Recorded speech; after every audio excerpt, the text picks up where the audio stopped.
Tala Fou se whapoponga o tala mai Ausetalia le radio Samoa.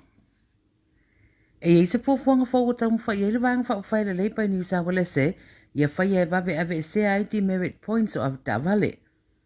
Rea whai ngā fo o ta ua le a whataita ia mo le sfundua masina mai lalo lea por kalame o avta vale uma e wha awau peo na lea a fia ni wha salanga pe sori fo i le tū la fono o le a tauia i le ave se mai o se merit point.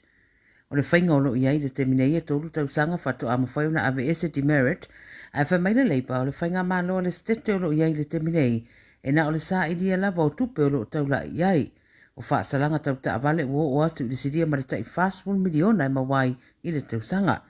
Le mai le tai tai o le leipa, wa mana o mia lava seisi whainga fou, mai manatu o le tali leo lea fo i wha le tonu.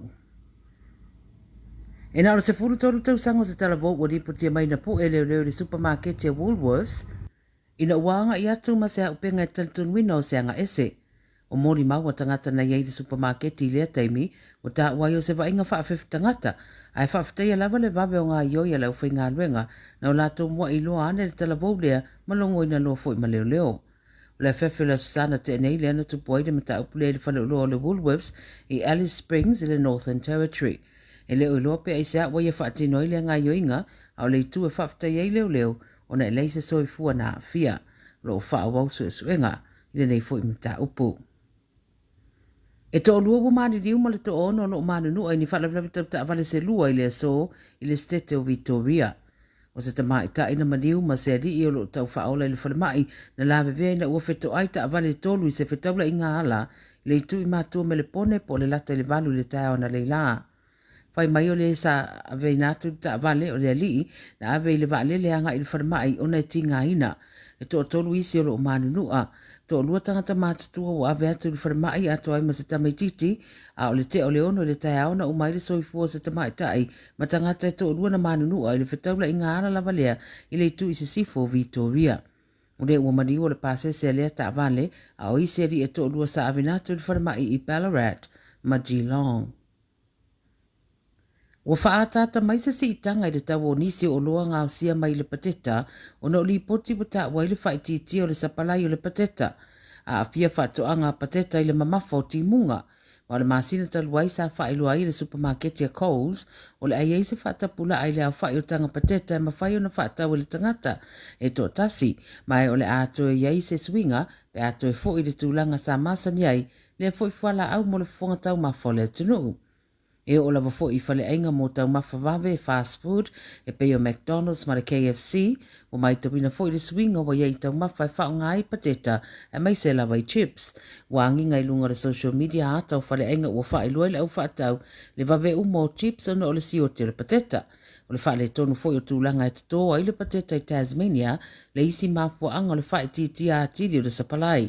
Wila i lea wha le tonu alo wha maria mai le Woolies, o le Woolworths, o lo tū maupela na au nanga e ui e ono iai se swinga i le tau e wha tawai ale ale ai se fuafuanga mo le temine i wha tapula a le au wha i o tanga pateta me whai o na wha tau e se tangata.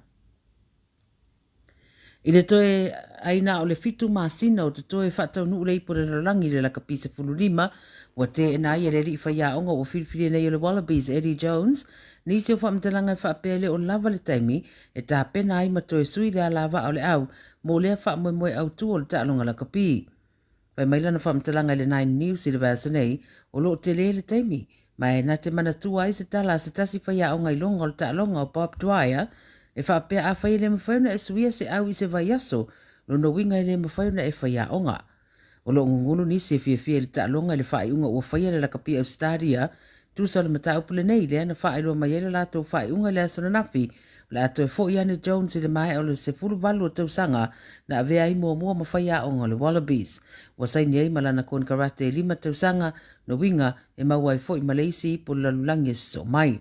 Pa no no fo i to tele le wha malo lo le whaia onga o Dave Rennie le manatu sa te taulawa o na toi tu upea le avanoa i a Rennie e wha mai ailana ngā luenga whaia onga le ipo lalulangi i le tausanga nei. Tala ia radio Samoa mai Ausetalia, i le nei fo ia solua tātou whailo e fo ia tai au, soifua. Radio Samoa. Taslima i watolu.